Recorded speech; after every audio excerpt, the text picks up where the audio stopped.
Collector సార్కి సాదరంగా స్వాగతం. 75వ గణతంత్ర దినోత్సవ వేడుకల్లో జాతీయ పతాకాన్ని ఆవిష్కరించడానికి విచ్చేసినటువంటి గౌరవనీయ కలెక్టర్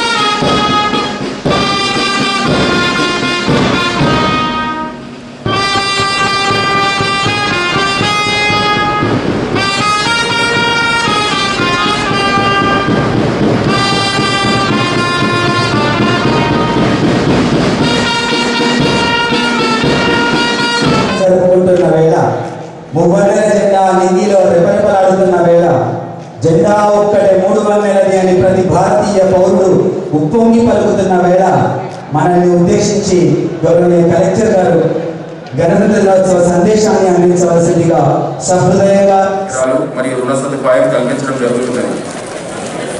పాఠశాల మరియు కళాశాల విద్యార్థులకు కూడా ఉపకార వేతనాలను అందించుతున్నాము.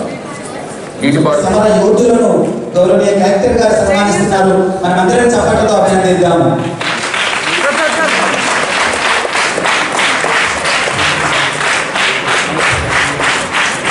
ఈ రోజు ఈ విధంగా మనం కూర్చుని ఇంతటి చక్కటి స్వేచ్ఛా వాయువులని ఆనందిస్తున్నాము, ఆస్వాదిస్తున్నాము. ప్రపంచానికి 4 వైపులా మన స్వరాన్ని అందించగలుగుతున్నాము.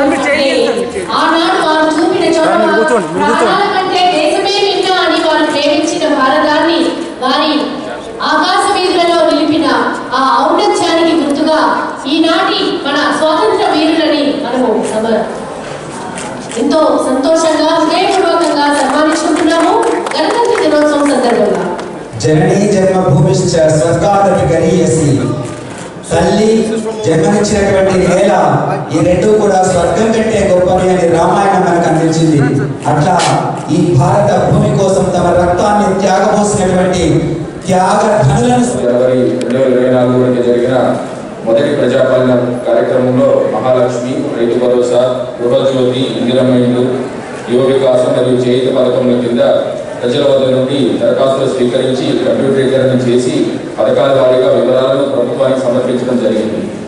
6 గ్యారంటీల్లో భాగంగా మహాలక్ష్మి పథకం కింద బాలికలు, మహిళలు మరియు ట్రాన్స్జెండర్స్కు ప్రభుత్వం ఉచిత బస్సు ప్రయాణ సౌకర్యం ఆల్రెడీ కల్పించడం జరిగింది. ఇప్పటి వరకు జిల్లాలో 1,20,00,000 మంది ఈ ఉచిత ప్రయాణ సౌకర్యాన్ని వినియోగించుకున్నారు.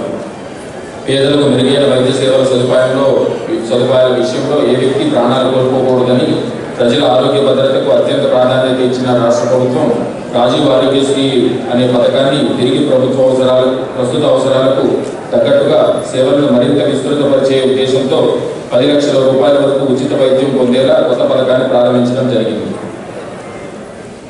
TSI-PASS 2014 చట్టం కింద జిల్లాలో ఇప్పటి వరకు 6,000 ఔత్సాహిక పారిశ్రామికవేత్తలకు మరియు వివిధ శాఖల నుండి 10,000 అనుమతులు ఇప్పించడం జరిగింది. ఇప్పటి వరకు 12,000 సూక్ష్మ, చిన్న, మధ్య తరహా మరియు భారీ పరిశ్రమలు 15,000 కోట్ల పెట్టుబడితో స్థాపించి జిల్లాలో 2,37,000 మందికి ఉపాధి కల్పించడం జరిగింది. గౌరవనీయులు డాక్టర్ బాబాసాహెబ్ అంబేద్కర్ లాంటి మహనీయులు రూపొందించిన రాజ్యాంగం ద్వారా 1950 జనవరి 26న మన దేశాన్ని గణతంత్ర దేశంగా ప్రకటించుకున్న విషయం మీ అందరికీ తెలిసింది. దేశ స్వాతంత్ర్యం కోసం జీవితాలను ప్రాణంగా పెట్టిన ఎందరో త్యాగదనులకు జోహార్లు అర్పిస్తూ వారి త్యాగాలను స్మరించుకుంటూ జిల్లా ప్రగతి పథంలో ముందుకు సాగుతుందని వినమ్రంగా తెలుపుకుంటున్నారు. సమగ్ర అభివృద్ధి, మెరుగైన సేవల లక్ష్యంగా ప్రభుత్వం ప్రతి 4 నెలలకు